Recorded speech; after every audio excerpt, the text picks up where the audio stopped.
La vida, vista en su totalidad, parece una danza entre la luz y la sombra, entre el nacimiento y la muerte, entre la esperanza y la certeza de nuestra finitud.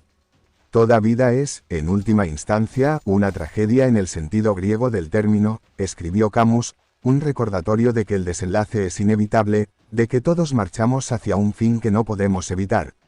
Cada momento que experimentamos es, al mismo tiempo, un instante ganado y uno perdido, un paso hacia el futuro y un paso hacia el final. Esta paradoja entre la eternidad que deseamos y la finitud que nos define nos sitúa en una contradicción inevitable. Vivimos como si tuviéramos todo el tiempo del mundo, dilatando los momentos que creemos insignificantes, dejando para mañana lo que en verdad deseamos hacer hoy. Y, sin embargo, el tiempo nunca se detiene. Como diría el poeta Rilke, el tiempo pasa como un río profundo y silencioso, un flujo constante que, mientras nos consume, permanece indiferente ante nuestras esperanzas y miedos. Nos asomamos al abismo del futuro con el anhelo de algo duradero, pero el tiempo nos empuja suavemente, nos recuerda que somos frágiles, temporales, pasajeros. Platón veía en el tiempo una trampa para el alma, una prisión en la que lo eterno se ve atrapado en lo efímero. En su idea del tiempo circular, del eterno retorno, podríamos pensar que cada instante tiene una vida propia, una vida que no desaparecerá, sino que regresará una y otra vez en un ciclo inquebrantable. Pero incluso este consuelo no parece suficiente porque nuestra percepción, nuestro entendimiento humano del tiempo, es lineal, lo que se ha ido para siempre. Las horas perdidas, las oportunidades no aprovechadas, los instantes de amor, de alegría, de risa, se disuelven en una bruma de recuerdos que, con el tiempo, también se desvanece.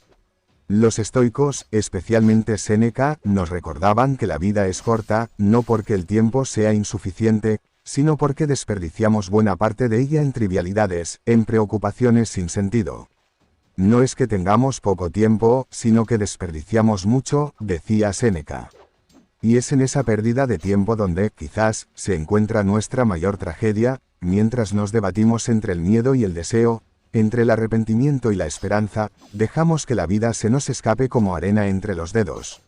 Al final, la muerte, esa certeza que tanto tememos y evitamos, se convierte en la única verdad absoluta de nuestra existencia. A lo largo de la historia, filósofos y poetas han intentado comprender el paso del tiempo y su relación con la muerte, buscando consuelo o algún tipo de explicación para esta fugacidad que nos caracteriza.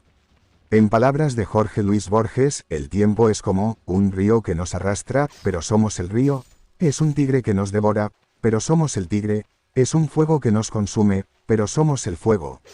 Borges nos recuerda que el tiempo no es algo externo que simplemente se desplaza y nos afecta, sino algo que llevamos dentro, algo que se entrelaza con lo que somos y con nuestro destino. Pero este río en el que vivimos y que llevamos dentro, fluye de forma desigual. En los momentos de angustia, el tiempo parece expandirse en un dolor interminable, mientras que en los momentos de felicidad, se encoge, se escapa, se escurre con una rapidez que casi no deja huella. Esta percepción nos enfrenta a una segunda tragedia, que el tiempo no solo es breve, sino injusto, pareciera jugar con nosotros, dando a cada experiencia un peso distinto, haciendo que unos recuerdos se fijen con claridad mientras que otros se desvanecen. Nietzsche, al proponer la idea del eterno retorno, nos sitúa ante una pregunta que quizás sea la más fundamental: si nuestra vida volviera a repetirse, ¿viviríamos los mismos momentos? ¿Tomaríamos las mismas decisiones? ¿Nos atreveríamos a vivir cada instante con la intensidad de quien sabe que se repetirá infinitamente? Nietzsche no nos ofrece una respuesta, sino una provocación. Nos incita a vivir como si cada segundo fuera eterno, a actuar con la valentía de quien sabe que cada acción, cada pensamiento, es una marca imborrable en la eternidad. Sin embargo, en nuestro día a día, pocas veces vivimos con esa intensidad. Nos dejamos arrastrar por la rutina, por la inercia, perdiendo de vista el hecho de que cada segundo es irrepetible. El filósofo francés Paul Ricoeur señaló que nuestra relación con el tiempo está marcada por la narración, por la historia que construimos de nosotros mismos. Nos convertimos en narradores de nuestra vida, intentando dar sentido al paso de los días. Pero ¿qué ocurre cuando nos damos cuenta de que nuestro relato es finito, de que el tiempo llegará a su conclusión sin previo aviso? Es aquí donde la figura de la muerte se convierte en un espejo, en una frontera que nos invita a reflexionar sobre cómo vivimos. La muerte, como ese hecho radical que describía Heidegger, se convierte en la posibilidad más auténtica de nuestra existencia. Para él, vivir plenamente implica reconocer nuestra finitud, aceptar que cada día nos acercamos al final. En su concepto de ser para la muerte, Heidegger nos anima a confrontar la muerte no como una tragedia, sino como una condición inevitable que le da sentido a cada instante. Pero esta aceptación no es sencilla, requiere una valentía que muchos preferimos evitar, refugiándonos en la ilusión de que siempre habrá más tiempo. Es natural que busquemos evasión, que tratemos de llenar los días con ocupaciones y distracciones que nos alejen de la reflexión sobre el fin. El filósofo danés Søren Kierkegaard lo llamó el hombre de lo inmediato, aquel que vive solo en el presente sin cuestionarse el futuro ni el pasado. Vivimos así, en una sucesión de momentos desconectados, sin un hilo que les dé unidad. Pero el tiempo, aunque lo ignoremos, avanza. Y cada instante, por más breve que sea, deja una marca que, al final de nuestros días, se convierte en la historia de nuestra vida. Montaigne, el gran ensayista francés, veía en la muerte la última enseñanza, una maestra que nos recuerda nuestra vulnerabilidad y que nos incita a valorar la vida. Para él, filosofar es aprender a morir, comprender la muerte es aprender a vivir con sabiduría. En este aprendizaje, cada experiencia, cada dolor, cada alegría se transforma en una preparación, en una forma de aceptar lo inevitable con dignidad. Y en este camino, Montaigne nos invita a no temer a la muerte, sino a temer una vida no vivida, una vida sin plenitud ni propósito. Quizás, entonces, la verdadera tragedia no sea la muerte en sí misma, sino la manera en que dejamos pasar la vida, distraídos y desatentos. Como dice el poeta Horacio en su famosa frase Carpe diem, debemos aprovechar el día, no solo como un acto de urgencia, sino como un acto de reverencia por la vida. Al aceptar nuestra mortalidad, al reconocer que el tiempo es un recurso limitado, nos damos cuenta de que cada segundo tiene un valor absoluto, un peso que no puede ser ignorado. En este reconocimiento de nuestra mortalidad, surge una paradoja profunda, solo al aceptar que somos efímeros podemos comenzar a vivir de verdad. Al enfrentar la certeza de la muerte, se nos revela la vida en su forma más cruda y auténtica, despojada de distracciones y superficialidades.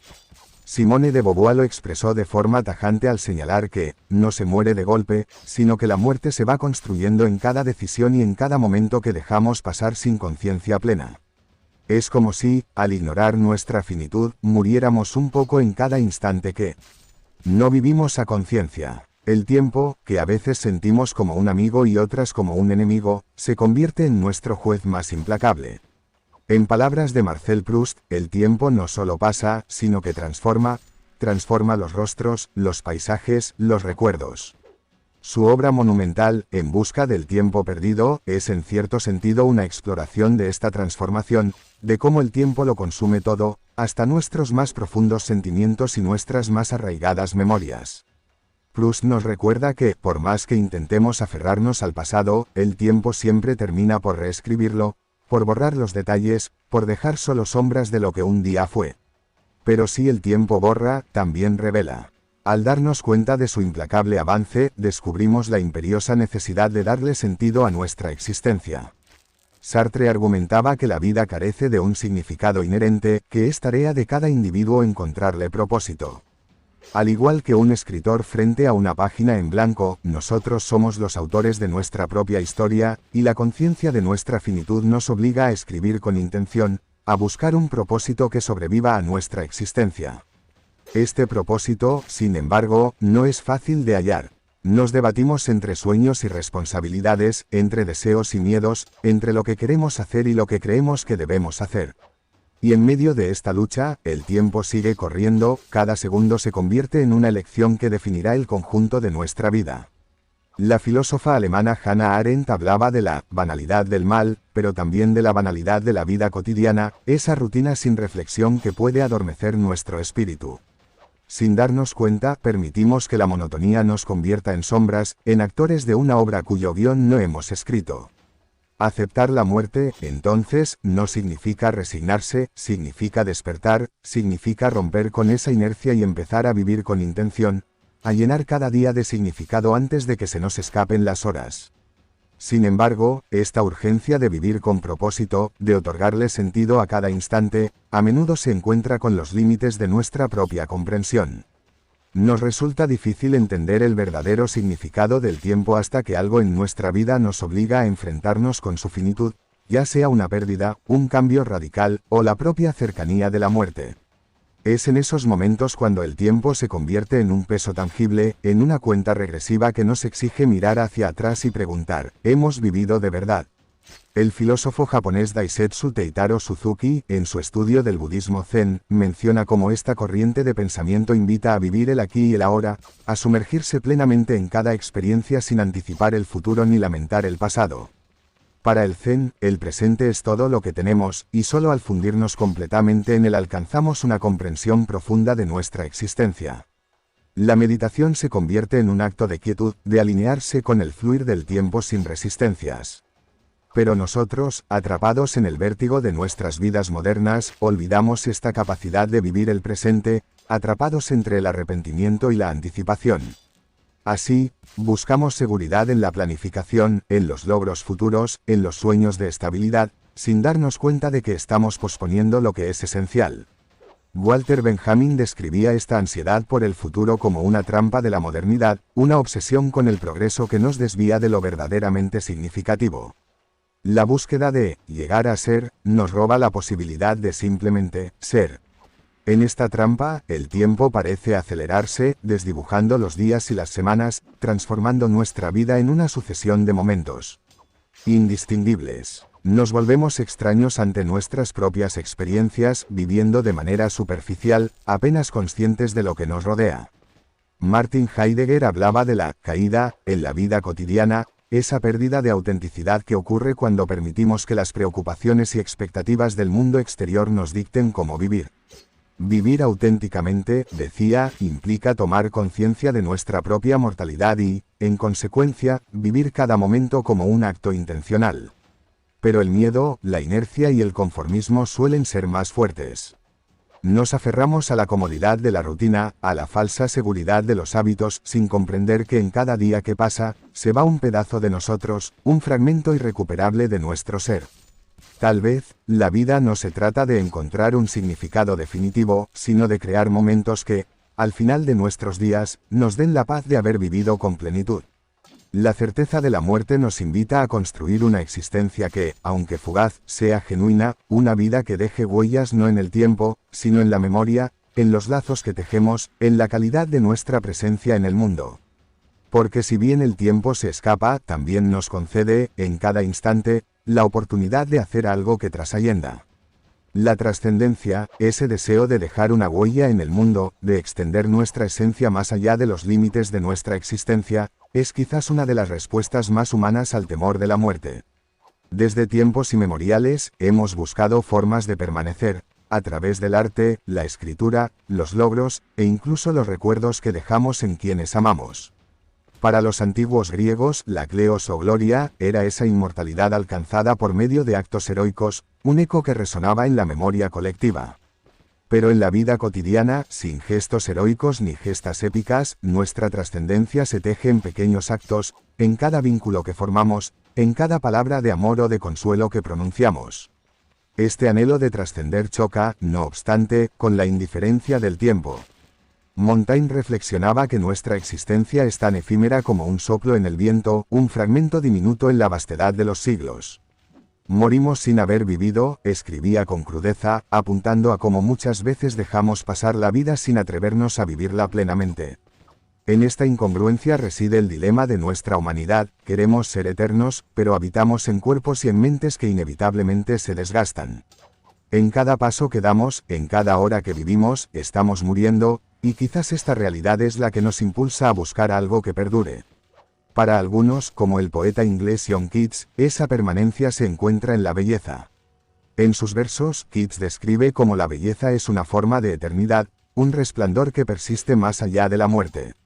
Al contemplar la naturaleza, una obra de arte, o incluso una emoción profunda, experimentamos algo que nos saca de lo mundano y nos conecta con lo trascendente, con aquello que parece escapar al desgaste del tiempo. Esos momentos de belleza, por efímeros que sean, nos dan una sensación de plenitud, un instante de eternidad suspendida en medio de nuestra finitud. Sin embargo, estos destellos de eternidad son, en última instancia, fragmentos fugaces. Como advertía Cioran, el tiempo no solo consume la materia, sino también las emociones, los recuerdos y los sueños. En su visión pesimista, todo lo que construimos, todos nuestros esfuerzos y anhelos, se desvanecerán tarde o temprano. Pero, en lugar de caer en la desesperanza, esta percepción nos plantea un desafío: vivir sabiendo que el tiempo es un abismo que todo lo devora, que todo lo reduce a polvo, pero vivir de tal forma que, aunque pasajera, nuestra existencia sea significativa, un acto de resistencia ante la inevitable nada.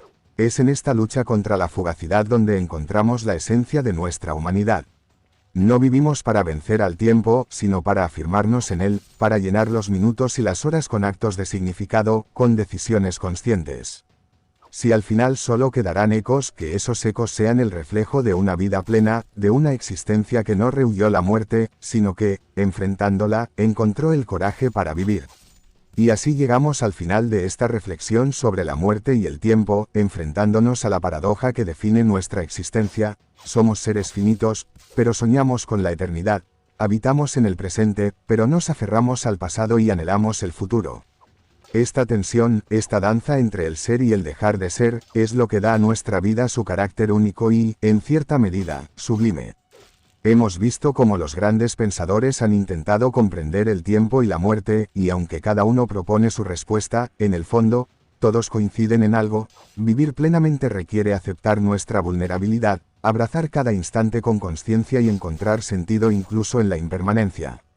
Schopenhauer, Montaigne, Nietzsche, Kierkegaard y tantos otros nos ofrecen un camino para enfrentar la finitud, no desde la resignación, sino desde la afirmación de lo que somos. Quizás, entonces, la conclusión es que no debemos buscar vencer al tiempo ni escapar de la muerte, sino aprender a vivir de tal forma que, cuando llegue el final, no haya arrepentimientos, sino gratitud. Gratitud por los momentos compartidos, por los aprendizajes adquiridos, por el simple hecho de haber existido. En última instancia, como decía Viktor Frankl, el sentido de la vida no se encuentra en cuánto tiempo vivimos, sino en cómo vivimos, en lo que hacemos con el tiempo que se nos concede. Y así, al aceptar que somos parte de un ciclo, que el tiempo avanza y la muerte es nuestra única certeza, nos liberamos de la necesidad de perdurar. En lugar de perseguir la inmortalidad, buscamos dejar una huella en los corazones que nos rodean, en las acciones que realizamos, en la autenticidad con la que vivimos. Porque, aunque seamos efímeros, cada instante vivido con plenitud se convierte en una eternidad en sí misma, un eco que resuena más allá de nuestra partida, dejando en el mundo una huella única y, en su fragilidad, inmortal.